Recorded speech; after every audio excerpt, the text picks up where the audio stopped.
What's up, folks? Your buddy Fatal Roadie. Today we're going to do a Raw recap. We started off with a recap of last week's Rusev Cuck show. After the musical intro, we go right to the ring where Randy Orton and Baron Corbin are jumping Rusev. Then Bobby Lashley shows up on the Titantron at Rusev's home.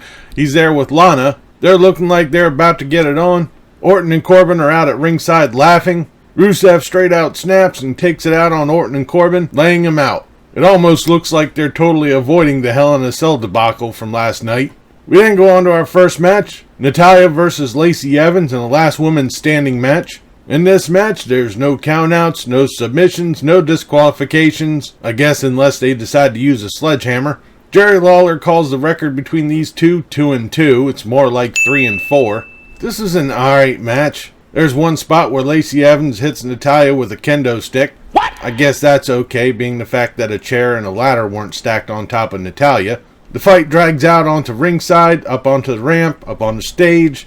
Evans had pretty much most of the offense, but a miraculous powerbomb from Natalya off the stage puts Lacey Evans out. She doesn't answer a 10 count, and Natalya wins. That makes sense. This match took way too long, and seriously, let's hope we're done with it. We cut backstage to Aleister Black. He's in his room, still looking for a fight. Then we go to the WWE Hype Men, the Street Profits. They're talking up the upcoming draft. Then they recap what happened at last week's SmackDown between Braun Strowman and Tyson Fury, which cuts to an interview with Tyson Fury saying he wants an apology from Braun Strowman. We then have the Viking Raiders versus Rudolph. This is a decent match. Robert Roode spent more time on the outside of the ring than he did in the ring. This posed a problem for Team Rudolph, as they didn't have an answer for the Viking Raiders, as Dolph Ziggler got the Viking experience and the Raiders win. It's later announced that next week they're going to have Rudolph versus the Viking Raiders for the Raw Tag Team titles. Okay. We cut back again to Aleister Black saying he's going to be going out to the ring to pick a fight, and his victims are going to be the Singh brothers. It's a glorified squash match. Aleister Black won it. Backstage, Rey Mysterio says Cain Velasquez will avenge his family by beating up Brock Lesnar. Then we go back to the ring where the OC faced the Lucha House Party. This is an match. The OC wins after a phenomenal forearm onto Kalisto. After the match, Gran Metalik gets the Magic Killer, and Lince Dorado gets the Styles Clash from the second rope. We then have an episode of Miz TV. He introduces his guests, Becky Lynch and Charlotte Flair. They both talk up their wins at Hell in a Cell, then start taking jabs at each other. Then we got the Kabuki Warriors coming out. I honestly don't know what they're saying, but they start fighting with Lynch and Flair, which is our next match. This is an okay match. The referee was distracted by a knee injury from Charlotte Flair. Becky Lynch had the disarmer on Kairi Sane, but Asuka jumps in, pulls a Great Muta, hits Lynch with the Green Mist, and Kairi Sane gets the pin. After a match, the fight breaks out with Charlotte Flair and the Kabuki Warriors.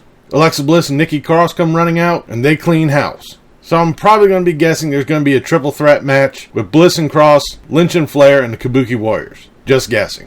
We then have Ricochet versus Apollo Crews. Much to my surprise, this was actually a really good match. There was a whole lot of action between Ricochet and Apollo Crews.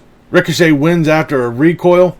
Like I said, really good match. I was surprised. 2 hours and 43 minutes into the show, and they finally addressed the abortion that was the Hell in a Cell main event with a recap. That's all they mentioned about it. What the fuck? We then come to our final segment of the night. Jerry Lawler's in the ring, being surrounded by security as he introduces Tyson Fury. He says he's demanding an apology from Braun Strowman. This, of course, brings Strowman out. Strowman says he was only trying to have fun last week, but he would eat Fury alive. Tyson responds that he was going to knock him out. They face off, they start fighting, and then security starts breaking everybody up. To no avail, they start fighting again. They try to split them up again, then security gets knocked out. This, of course, brings out the loser locker room who tries to break everything up. Nah, doesn't work. They start fighting again. Strowman goes back up to the gorilla position, runs his mouth a little bit, and then charges back down to the ring. They start fighting again as we end tonight's Raw. This is pretty much a lame duck episode, being the fact that we got the draft coming up on Friday, so there's really no reason to advance any type of a storyline, being that some people may end up not being there next week. The matches were okay. I mean, there were some duds. I was really surprised that the Ricochet and Apollo Crews one. That one was really good. But I guess we're just right now spinning wheels to Crown Jewel. But that'll do it for this episode of Raw Recap. I'll be back Friday for the SmackDown review.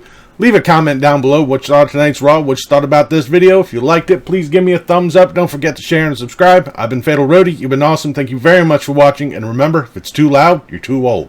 See ya.